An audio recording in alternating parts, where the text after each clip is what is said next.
horror films are like any other genre. You got some that are good, some that are bad, but who knew that there are some horror films that are fucking fascist? Check this out. According to these movies, you're not supposed to answer the phone, go in the house, look in the basement, open the door. You're definitely not supposed to torture a duckling. I love how some of these titles don't really have anything to do with the actual movies themselves, but were retitled in order to cash in on the don't craze. Take, for instance, Don't Look in the Basement, which at one point was called Death Ward 13. Yeah, there's a basement in it, but it really isn't intricate to the plot. Same with Don't Open the Door. What's next? Don't Open the Window? Oh wait, that was an alternate title to Let Sleeping Corpses Lie. Forgot. Seriously though, it's an interesting mindset to name your movie after random objects in the film and then attach the word don't in front of it. I mean, that's kind of like if they retitled Friday the 13th to Don't Play Strip Monopoly. Don't Go Near the Park, on the other hand, does feature a park, so I'll give it a break on that one, just like Don't Go in the Woods features the woods primarily. Great. I can't go near the park or in the woods. Well, what happens if I want to have a fucking picnic, asshole?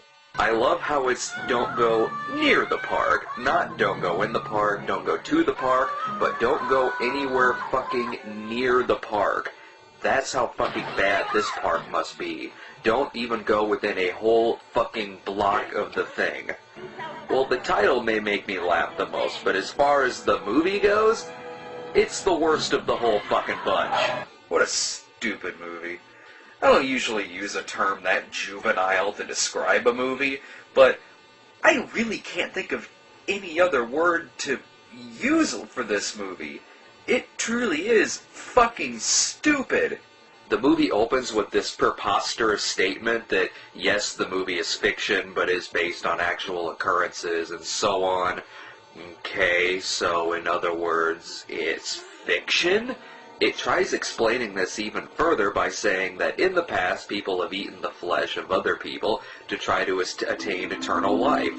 So the movie isn't technically lying to you by saying it's non-fiction, but it comes damn close to wanting you to believe that. I don't know, that's a slippery slope right there. Any fictitious movie ever made could logically use an opening text along those same lines. Here, just let me grab something at random.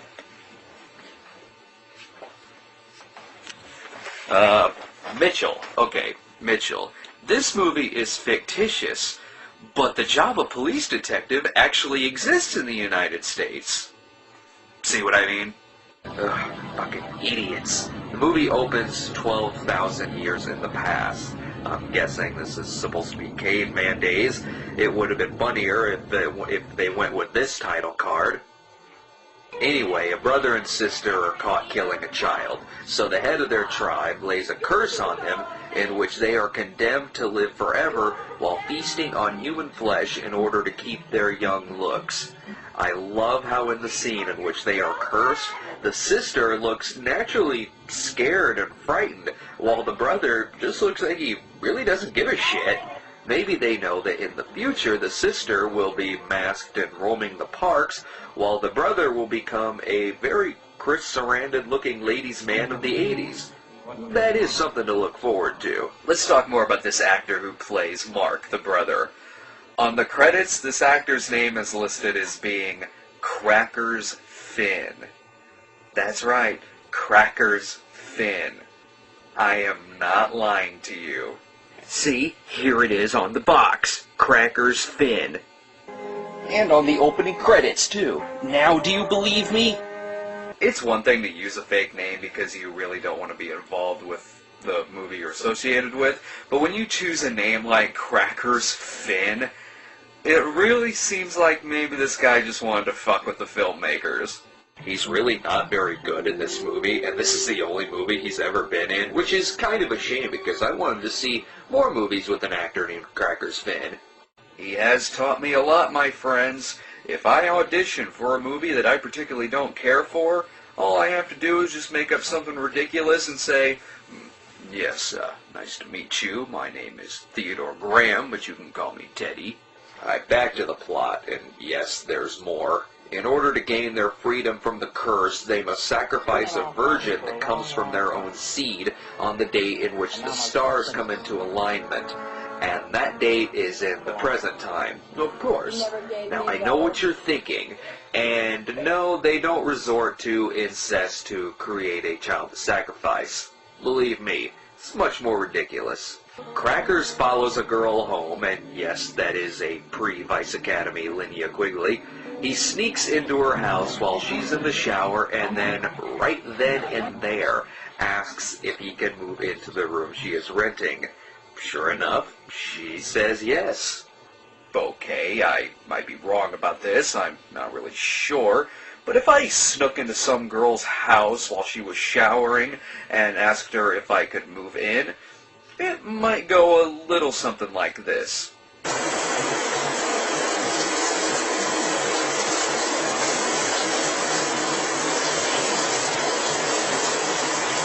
Hey, mind if I move into your spare room?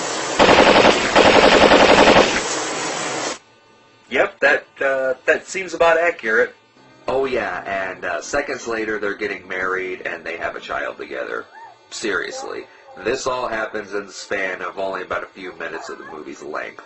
Cut to about 16 years later, and it's coming time for the daughter to be sacrificed. Oh, and Crackers and Linnea are having marital problems. The fact that they got married in the first place is somewhat explained by way of him hypnotizing her, and you'd think he would have continued doing that during their actual marriage. Bondi, the daughter, runs away, and that's where the movie veers down a completely different path than before. Yes, the movie sucked to begin with, but it's even more frustrating that this other plot that it takes on completely sucks ass too. Bondi moves into the park area where she starts living with two other teenage runaways, a streetwise kid named Nick and a Texan teenager named Cowboy. What is this, the fucking Boxcar Children all of a sudden?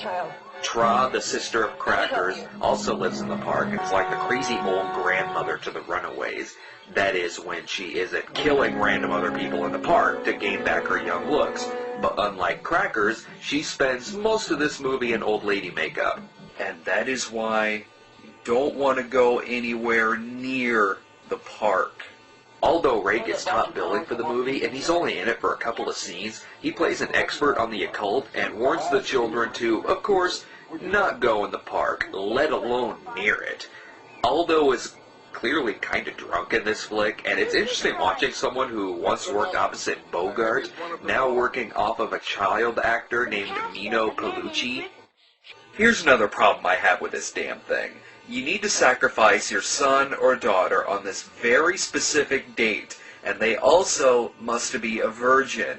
I don't know. If it were me, I don't think I would have made it to where my son or daughter would be 16 years old or older on this date. All I'm saying is that unless you keep them locked away in a dungeon and with a chastity belt, you're taking a very big risk here. Yeah, think about these things. If you're planning on becoming a cannibalistic former caveman parent. Things come to a head in the end when Crackers tries to have sex with his daughter, for some reason, and Tra then attempts to stop him because that would mess up them being free from the curse. That isn't the only reason she should stop him, but whatever. Of course, though, this results in a very angry Crackers. Wow. The only thing this scene is missing is zombies. Wait, there are zombies. I officially am not sure what is going on in this fucking movie. Do you see what I mean?